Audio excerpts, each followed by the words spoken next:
Cette capsule d'hier à aujourd'hui vous est présentée par Éclairage M&M et Sécurité MM.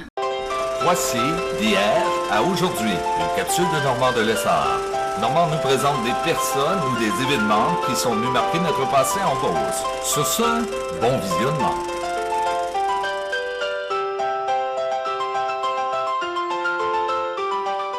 Allô tout le monde, ici Normand de Lessard et bienvenue à une autre capsule d'hier à aujourd'hui. Cette semaine, je vous présente l'émission Le Point. Sujet, la Guadeloupe. Et ça se passe en 1992. On regarde ce que ça donne. Bon visionnement! Pas la destination soleil en pleine mer des Caraïbes, mais la Guadeloupe en Beauce, par moins 25, en plein cœur de l'hiver québécois.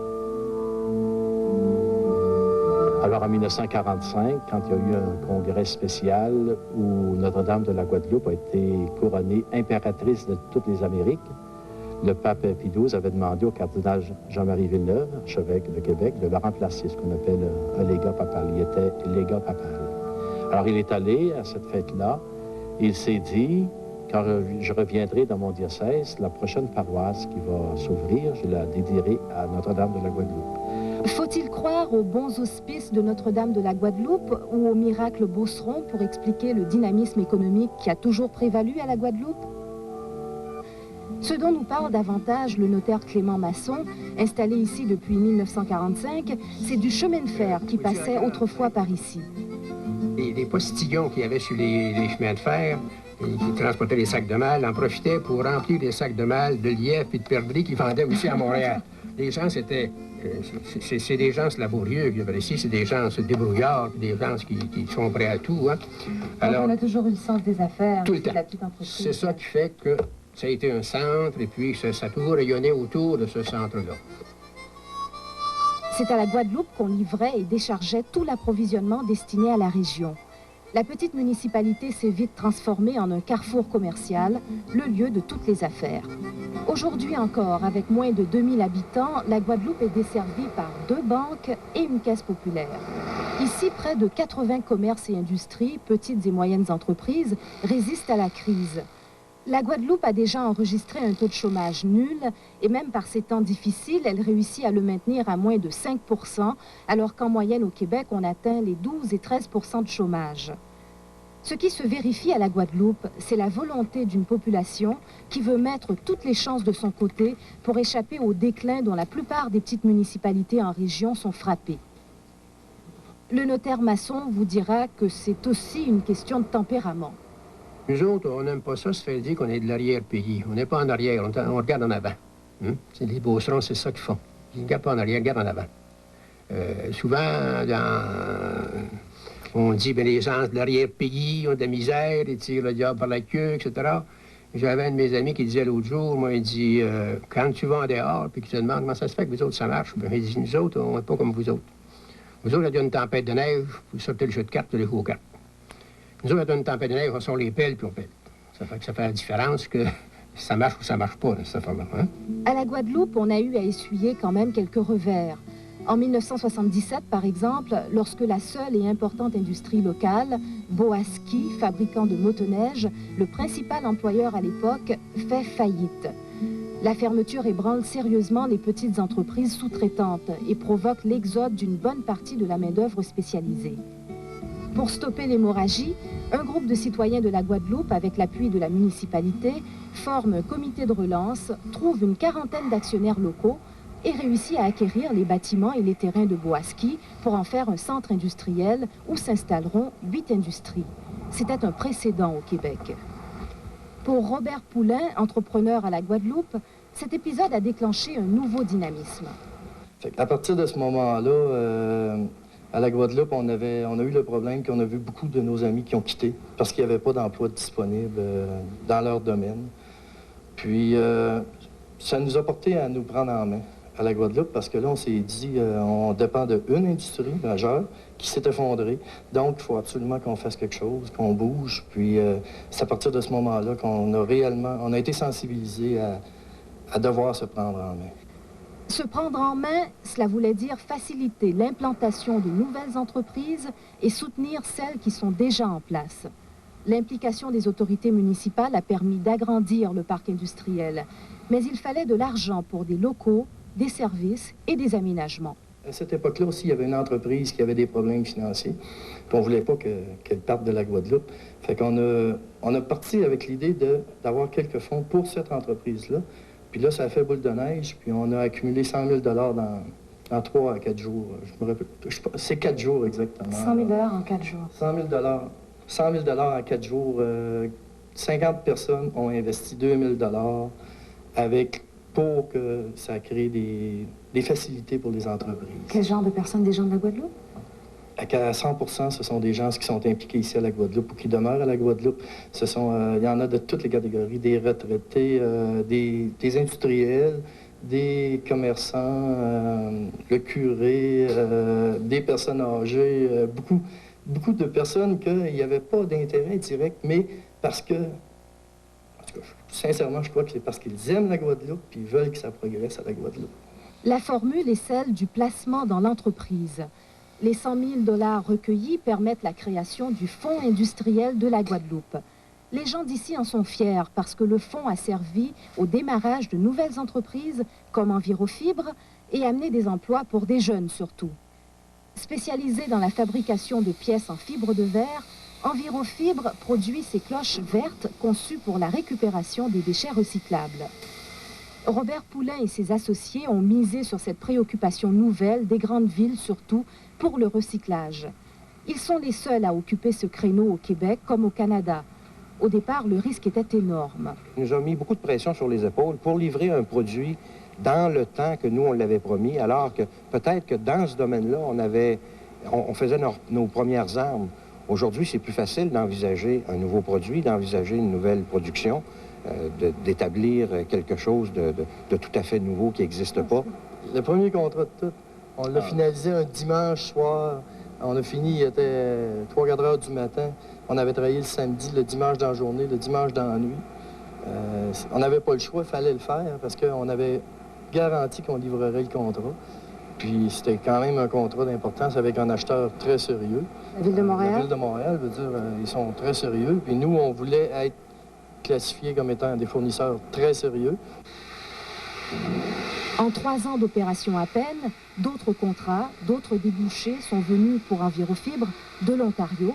Et la cloche verte, Made in Québec, commence même à séduire des villes américaines. C'est une véritable culture d'entreprise qui est en marche à la Guadeloupe. L'ambiance est constamment au dialogue autour d'une responsabilité qu'ils sont plusieurs à vouloir partager. Développer le territoire de la Guadeloupe. On est tous dans des milieux différents, ou dans des entreprises à peu près différentes, ou dans certains cas similaires. Il faut se servir de l'expérience des autres. On ne parle pas des voisins, on parle de nous autres. On est tous des bonhommes qui se rencontrent, puis vivons dans le même milieu. Alors pourquoi qu'on aurait peur d'exprimer un peu? Tout le monde connaît la couleur de la chemise de chacun. C'est pas ça que j'allais dire. Ils se connaissent tous. Quelques-uns ont grandi ensemble. Industriels, entrepreneurs, notaires, le directeur de la Caisse populaire, le directeur d'école, le secrétaire trésorier du conseil municipal. Ils aiment se rencontrer tôt le matin, régulièrement, pour amener des idées et des projets. Ils ont mis sur pied la Société de développement industriel de la Guadeloupe. Et ils aiment rappeler qu'à la Guadeloupe, on ne compte pas sur le gouvernement pour avancer. 20 gars qui endossent pour 5 000, ça fait 100 000, ça. Bon, il y a bien des façons de s'organiser pour ne pas attendre, ne pas être des têteux de gouvernement. Bon, aussi simple que ça. Ils n'en ont pas d'argent, les gouvernements de ce temps-là. Fait que tu travailles dans un projet où ce que c'est que absolument rien pour arriver à la fin. Bon, ben là, le budget n'a pas été voté, le ministre n'a pas signé, on va changer quelque chose. Je pense la majorité a perdu confiance à toutes ces choses-là de subventions, puis on le sait toutes, là, que c'est rien qu'une question électorale, que si tu as de l'argent, ils te le donnent pour venir le petit clown là, te montrer, là, puis rentrer aux prochaines élections. Puis l'entreprise, c'est pas ça qu'elle a besoin, elle. Parce que la mentalité qu'on a ici à Guadeloupe, c'est de virer de bord. Puis si on peut se faire aider, tant mieux. Sinon, on est beaucoup trop vite dans tout ce qu'on fait. Puis je pense qu'à Guadeloupe, tous les gars qu'on met, là, on est des fonceurs rares, puis on n'a pas peur de grand-chose. On se traite de cow-boys souvent, puis c'est vrai qu'on est des cow-boys. Ils sont préoccupés aussi par la relève. Car ici, comme ailleurs en région, le grand problème, c'est que les jeunes partent. Moi, je suis resté ici. J'ai travaillé ici. Mes frères sont allés suivre des cours dans une université à l'extérieur. Ils se sont trouvés des jobs à l'extérieur, puis ils sont restés. Donc, ce qu'il faut développer dans Beauce, ce qu'on est en train de faire, c'est d'amener notre université ici pour, premièrement, former nos jeunes. Que les gars comme moi ne soient pas obligés de s'expatrier si on veut étudier. Qu'on peut rester ici, suivre nos cours ici, puis en même temps voir les besoins de nos entreprises ici. Puis que moi, comme entrepreneur, que je puisse appeler à l'université à Saint-Georges, écoutez, moi, ça me prend un technicien en génie civil ou ça me prend un ingénieur en génie civil, que je ne sois pas obligé d'aller en chercher un à Trois-Rivières ou à Sherbrooke ou à Montréal. J'en ai eu besoin, j'ai fait des appels. Quand les gars sont venus à Guadeloupe, ils ont dit « Ouais, c'est loin un peu, c'est ça, c'est très difficile. » Ça prend des gars d'ici si on va être capable de faire nos affaires. Il faut avoir notre université ici pour être capable de garder nos jeunes. 1960, on a décidé là qu'on changeait bien des affaires. On a changé bien des affaires. On a parti d'une petite école de rang à l'espace de 10 ans, là. C'est pas long, 10 ans. On est parti d'une école de rang, puis on a emmené les enfants au village. Tu sais, là, ton jeune là, te dit tantôt qu'il perdait contact avec le milieu rendu à l'université. C'est plus vrai, ça. C'est bien avant ça. Hey, l'autobus scolaire vient chercher ta petite fille à 4 ans pour l'emmener au Baluchon. Oh! Elle est sortie de la maison, là, déjà, là. Allons jusqu'à l'élémentaire, ça va bien. On reste dans le milieu, le contact est là, des équipes de hockey, il y a toutes sortes d'organisations. On s'en va au secondaire. Une minute. Moi, je veux faire un cours, je veux devenir soudeur, mais en aéronautique. Oh! Le conseiller d'orientation va regarder ça, va dire, mon petit gars, là, ton secondaire, c'est bien de valeur. Tu vas faire secondaire 1 et 2 chez vous, le secondaire 3, 4, 5, là, tu vas aller à la polyvalente de Saint-Hubert. Parce que ça se donne là, pour là. Il est parti, déjà. Le contact, il commence à se perdre là. Il y a une mentalité au niveau du monde de l'éducation, ici dans le coin, que j'ai essayé de créer. Puis ça, c'est la première chose, je pense, qu'il faut faire. C'est essayer de faire dire aux jeunes, mon milieu, je l'aime. Si tu réussis à faire dire aux jeunes, mon milieu, je l'aime, ton jeune, tu as déjà 40% des chances pour qu'il revienne dans le coin. Jean-Claude Fortin dirige la petite école primaire de la Guadeloupe. Il estime que l'école a toute sa place et un rôle primordial à jouer dans la mobilisation locale autour du développement. Reste que depuis 2 ans, surtout, avec un programme comme Défi Éducation 2000, ici dans le coin, de plus en plus, la population est sensibilisée pour mener le plus loin possible leurs jeunes. Défi Éducation 2000 est un programme qui voit aux problèmes de sous-scolarisation et aux besoins de formation des jeunes en région. En Beauce, par exemple, près de 60% de la population active n'a pas terminé ses études secondaires. On veut aussi commencer à donner le maximum dès le primaire. On cultive chez les enfants un sentiment d'appartenance à leur milieu. J'aimerais ça être ingénieur. Ingénieur, est-ce que tu penses que tu vas rester à la Guadeloupe ou tu vas aller travailler en ville? J'aimerais ça rester autour de la Guadeloupe, oui. Puis à la Guadeloupe, oui.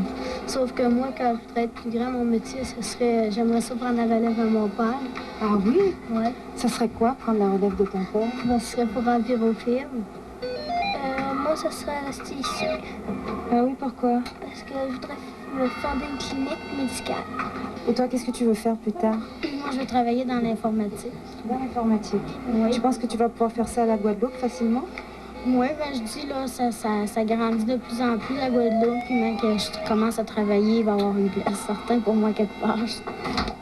Préparer la relève signifie aussi que l'école soit équipée des meilleurs instruments pédagogiques possibles. Tout cela est coûteux. Et là encore, ce n'est pas le gouvernement qu'on a mis à contribution, mais les ressources et les gens de la Guadeloupe. Caisse populaire de la Guadeloupe, bonjour. Autre partenaire important, la Caisse populaire, qui, pour signaler son engagement communautaire, a décidé d'octroyer chaque année, pendant 10 ans, 20 000 $ au Fonds de développement industriel de la Guadeloupe. Est-ce que c'était un prêt ou un don qu'on allait chercher? C'est un don. C'est un don, pur et simple. Donc, pour le démarrage, c'est quand même un appui important que vous avez donné aux entreprises ici. Oui, c'est un appui très important, mais il faut comprendre que dans nos milieux loin de Québec et loin de Montréal, que c'est important pour nous autres, le développement économique. Puis qu'on a à se doter d'outils bien spéciaux. pour favoriser le développement. Tout ce dynamisme commence à attirer ici des entreprises de l'extérieur, comme la compagnie Acrylique Lebeau, qui a réussi à s'installer rapidement et a eu pour le faire tout le soutien technique du conseil municipal. Je pense que le plus fort ici à la Guadeloupe, c'est qu'ils n'ont pas de guerre de clochers, comme on pourrait dire.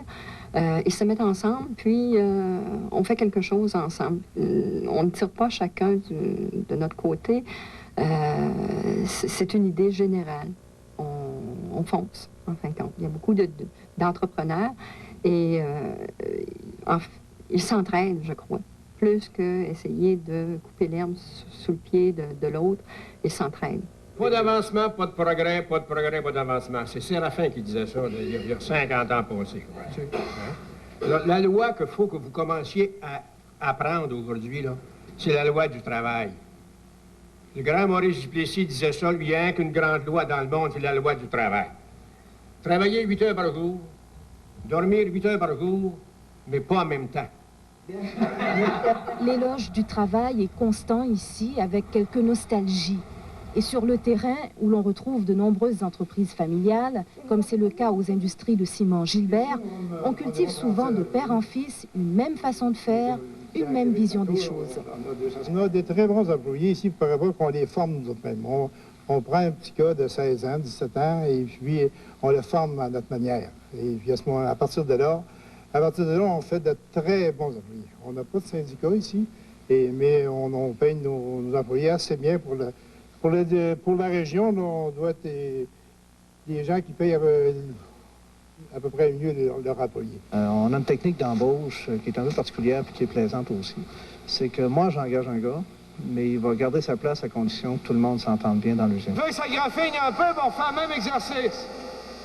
On suit le dehors des rangs, puis on pousse tant qu'on peut. En usine, comme sur une patinoire, Louis Gilbert favorise encore l'esprit d'équipe. Il retrouve Robert Poulain et tous deux sont entraîneurs bénévoles de hockey. Fait à noter, cet aréna a été entièrement construit par une équipe de bénévoles qui ne manque pas à la Guadeloupe. Tout se réalise à force de bénévolat et de participation volontaire du milieu qui s'acharne à ne compter que sur ses propres moyens. Si ces initiatives profitent énormément aux collectivités locales, elles profitent aussi largement au gouvernement qui ne cesse de dire que les caisses de l'État sont épuisées et qui restreint de plus en plus son aide. S'il vous plaît, les gars, on va s'aligner sur la ligne rouge. On va faire un peu de stop and go.